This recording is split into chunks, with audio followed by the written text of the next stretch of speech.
Hi everyone, it's Simon here from High Playing Games. Hope you're all having a great day. This is FoxTail, a point-and-click adventure that's very reminiscent of the early 90s versions of point-and-click games.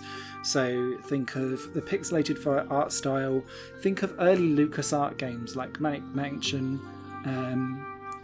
the early Monkey Island series, The Dig, things like that. So very much similar to the SCUMM layout, where you've got 2/3 of the games is your actual screen, and then the bottom third is like your inventory and all the things that you can do. However, what this game does do is distill down all of the different actions that you can do down to a left click and right click. So left click will be like an observationary type thing. The right click is actually like take a closer look or start interacting with stuff. And the big thing, obviously, is that instead of having to go through the old SCUMM system where you'd have to do pick up and then go to your inventory and pick that and then do this with it, where it was so inbuilt into having to build rules, this streamlines it. So you can pick and drag stuff out of your inventory, you can left and right click on that as well, and continue through your adventure. Now, this game is currently in early access. The developer has said that there is 8 chapters to this game. The first chapter is available now. This game went into early access, I believe, in March or April. It's a bit vague as to where, because I came to this game slightly later on down the line. And the first chapter, initially when it came out, had a couple of hours of content, which was great, and it's still quite a meaty point-and-click adventure. And the thing that the developer is trying to do is, if you use your inventory in certain ways, you can actually use different ingredients or different items to solve different puzzles, but you'll never be put into a place where you can't then proceed. There will always be alternative ways to do stuff, so you don't have to sit there and think, oh god, there's only one solution and now I've lost that specific item, I can't do stuff. There are a couple of ways to do the same puzzle. I haven't been able to really test that theory out very often, but seeing what other people's discussions have been about the game, it appears that that is true. The reason why I want to highlight that it's in early access and that it's taken a few months and there's still no chapter 2 is that what the developer's done, based on the last couple of months of feedback, is go back and completely redo the opening chapter that we've now got. And every time they do a big update, your save gets removed. So you're kind of buying this game to make sure that you've got a longer term investment, and you may do this game several times over, judging by this whole losing your save and that kind of stuff. But what it's done is it added loads and loads of different interactions, different animations. Leah the Fox is the main character. Has lots of different reactions to different things, and it's made this world and entire backstories and side missions that you don't even need to do to create this whole environment between yourself, your grandfather, your grandma, who you meet at the very beginning of the game, the neighbour that we're going off to meet in this gameplay footage here. You get so much more of a richer backstory, and whilst there's no voice acting in it, this is one of those games where I think you could get quite happily immersed in the story as it goes on, and it seems to be, so far at least, very family friendly.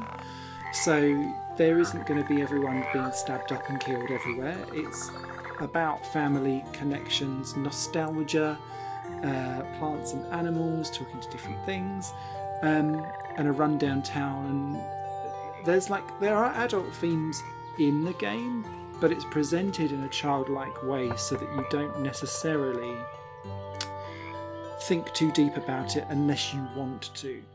But this game just screams nostalgia. So even when you're talking to your granny early on, you're talking about the way how you used to craft things as a kid and be hands-on and into the forest and just lamenting about yesteryear, and the whole game is about that. I love the graphical art style and the way how there is proper detail in the animation of this low poly pixelated graphics. I also really like the soundtrack. It's this weird cross between MIDI, synth and I'm trying to think of the right word for it, like natural acoustic. I know it's programmed, but I really like that it's all natural instruments that are being programmed in that way. So your harps, your flutes, that kind of stuff. I'm a sucker for a forest theme, essentially. And the puzzles seem to be relatively logistically simple to solve. It gets more and more hardcore as you go through, and I'm sure there'll be some really obtuse stuff later on down the line, as there always is in point and click adventures. But I have enjoyed my time with FoxTail so far. What I can't say is how quickly the other chapters will come out. I'm assuming that your save files will be deleted so that you'll have to kind of go again from scratch. So it may be one of those things where keep an eye on it for now, and once it's further developed along the line, it will become a thing that you can dive into and have a really chunky long experience with. If you're going for early access at the moment, I get the strong impression that your feedback will genuinely help the design of the game itself, but you're going to be waiting quite a while for that full game to come out. Again, this is all just based off my feeling and seeing how developers interact with people and the speed of which things come through the actual game itself. The last thing that I want to take a note of is this control system and the way how the difficulty is done. I'm just showing you that on screen now. You have a normal mode and a smart mode, which means that the cursor doesn't actually change the shape depending on the type of interaction that you can do, so you can proper go hardcore if you want to. Same with the what is active and what isn't active for things. You can kind of get it to do a little sparkle on different objects that you know you can interact with. Otherwise, you can basically mean that you'll be clicking on any old thing, which will mean that you get much longer with the game, and it will be a much more quote-unquote pure experience. But if you want that ease, which personally I do with point-and-click adventures, I enjoy solving the puzzle, but I come for the story, then you can turn all of that off and just have it actively change stuff to what you do.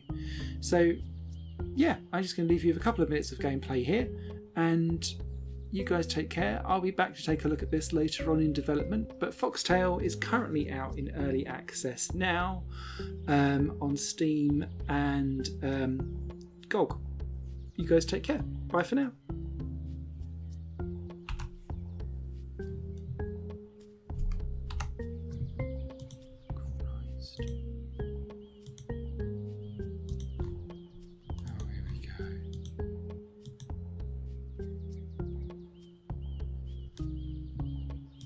This channel is just one of my many projects that cover games, music and film. If you enjoy any of these and would consider supporting me to develop further in the future, you can do so by visiting patreon.com/Satorimon. Thank you for your time and for watching the video.